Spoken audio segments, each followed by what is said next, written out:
This is He Knows His Sport, bringing you that heat and that fire.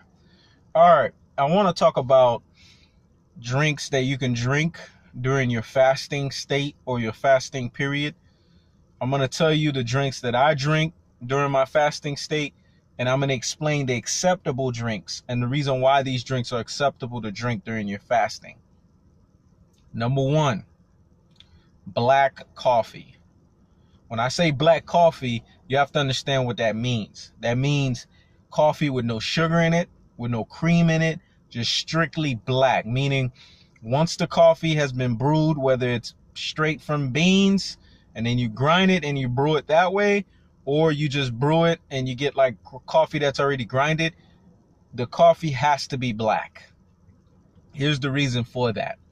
Black coffee doesn't contain any sugar in it. Because see, the thing is, anything that has sugar in it will have an insulin response to your body. Hence, you are breaking your fast if you have something that has sugar in it. I'm going to say that again. Anything that has sugar in it will activate an insulin response into your body. So hence, you are no longer fasting anymore because your body will tell you, because of the sugar intake and the sugar increase, the insulin increase in your body as it's being absorbed or digested, it's telling you you're no longer in a fasting state or in a fasting period. You are now in a feeding state or in a feeding period, meaning your body now is working to digest whatever it's taken in because of the sugar. So you want to make sure that whatever drinks you have, there's no sugar in it. I know that sounds hard. It sounds tough, but you don't want anything that has sugar in it. And when I say sugar, I'm talking about honey. I'm even talking about, stevia or stevia.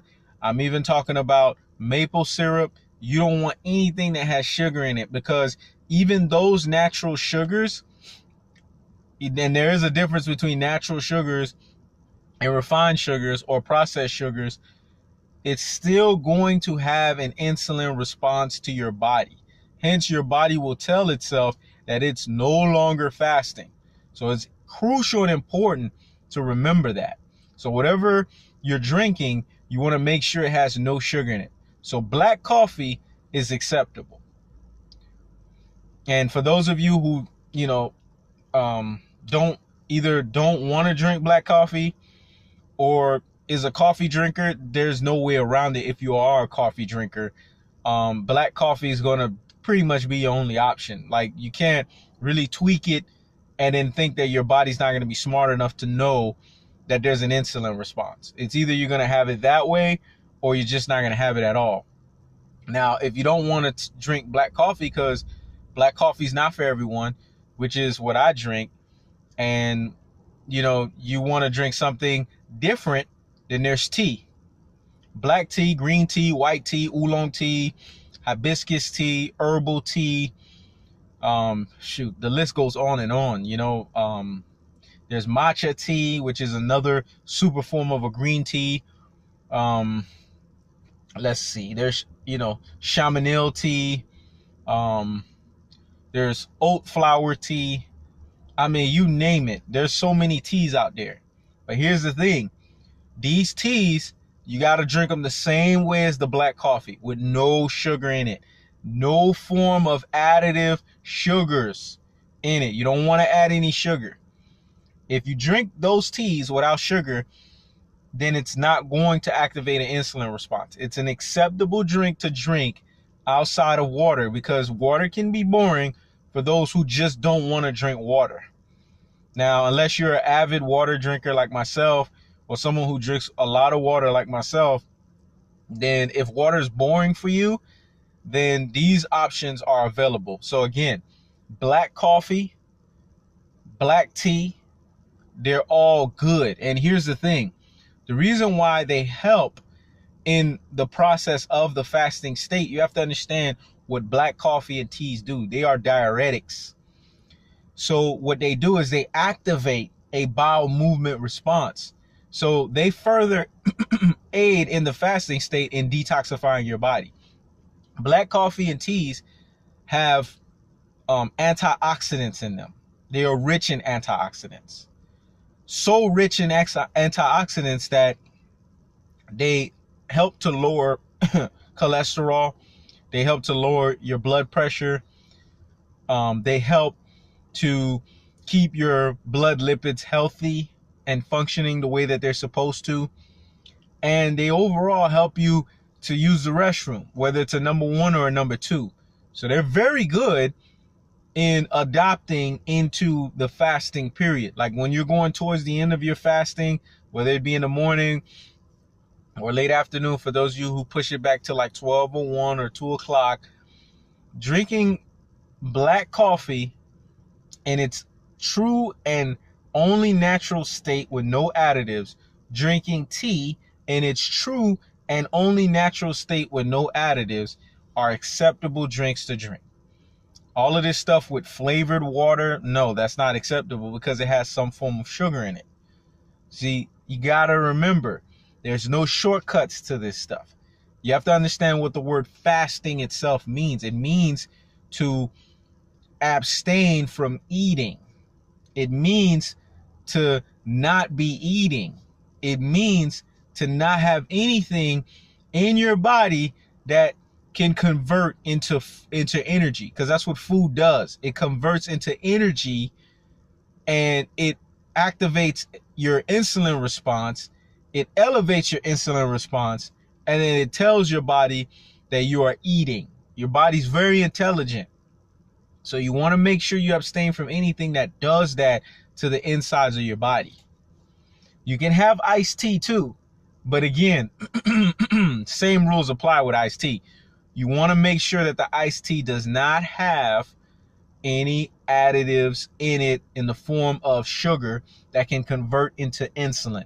Because once your body has an insulin response and your insulin spikes, your body, again, I'm going to tell you that. There's a reason why I keep reiterating this, because folks are always trying to take shortcuts thinking that they're still fasting. No.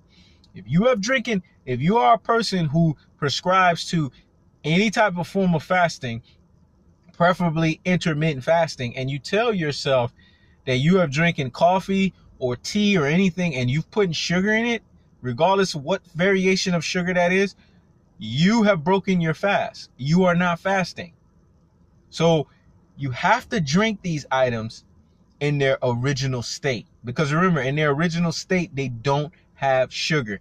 And another thing too, when you purchase these items, you want to make sure that you always, just like you do with any food item, you're always reading the nutritional facts or the ingredients on that product. Because sometimes, there's different forms of, added sugars and different forms of sugar alcohols or sugar alcohols that they add into the mix. That is a form of a sugar. You want to make sure that you see that. You want to make sure that you research that. Any hidden sugar, in the form of fructose, high fructose corn syrup, these types of things. These are the highly processed garbage variations of them.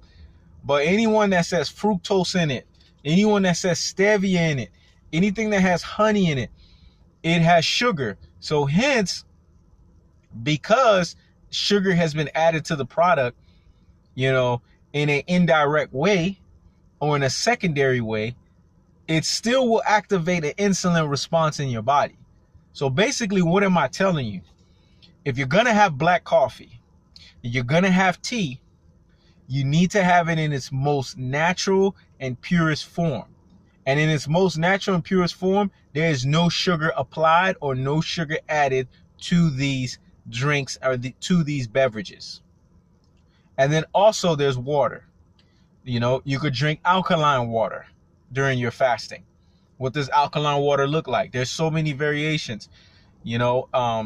Obviously, if you don't want to spend the money, on the commercial alkaline waters they have at the stores, that have the 7.2 or, some of them go as low as 7 pH and up, then you can make your homemade version of alkaline water.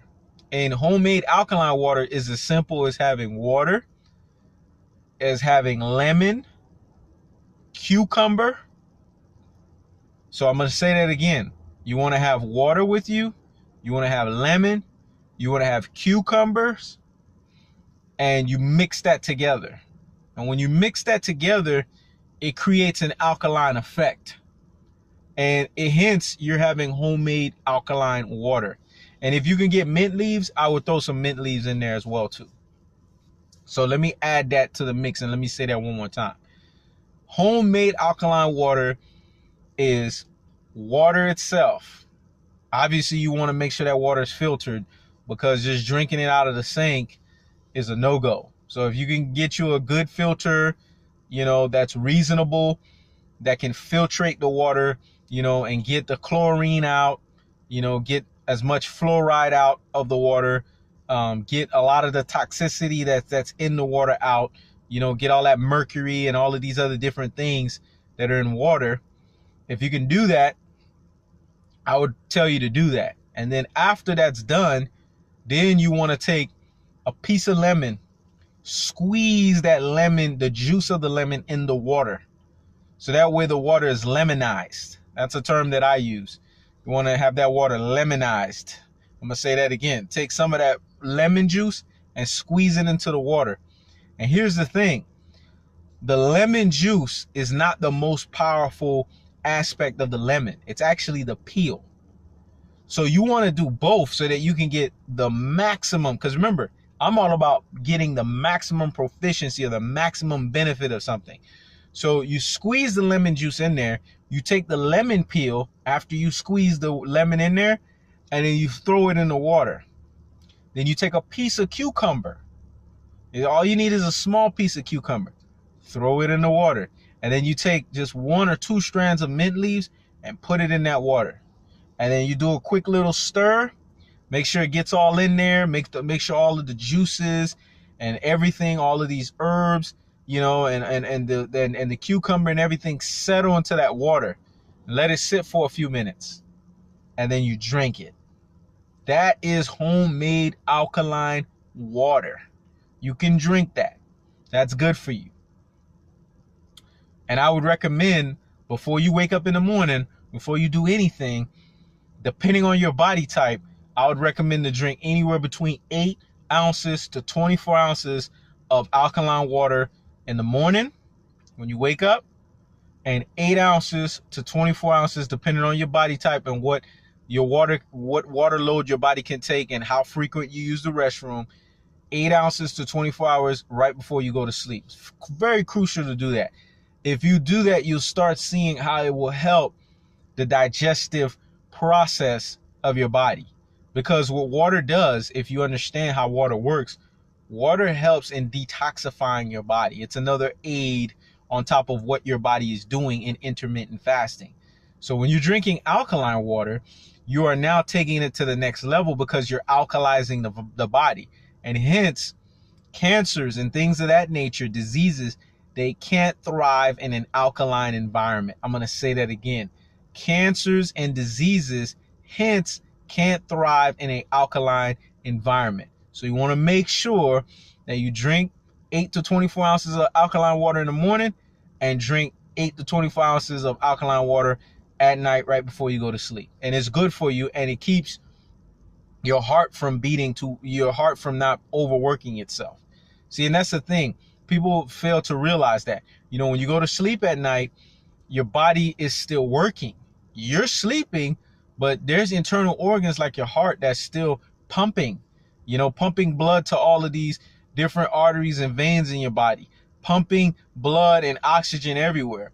So you want to make sure you have some water in your stomach before you go to sleep at night, because what you do is you ease your heart and you help your heart to beat freely, and you help it so that it's not overworking itself due to dehydration.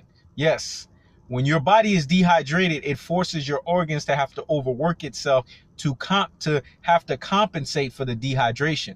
So you want to always make sure you're properly hydrated. I wanted to say that, and I'm going to touch bases more on that in another video, but I felt that it was important to include that, or have that inclusion into this video. So again, going back to the beverages that are acceptable: black coffee, with no sugar. This is the recap.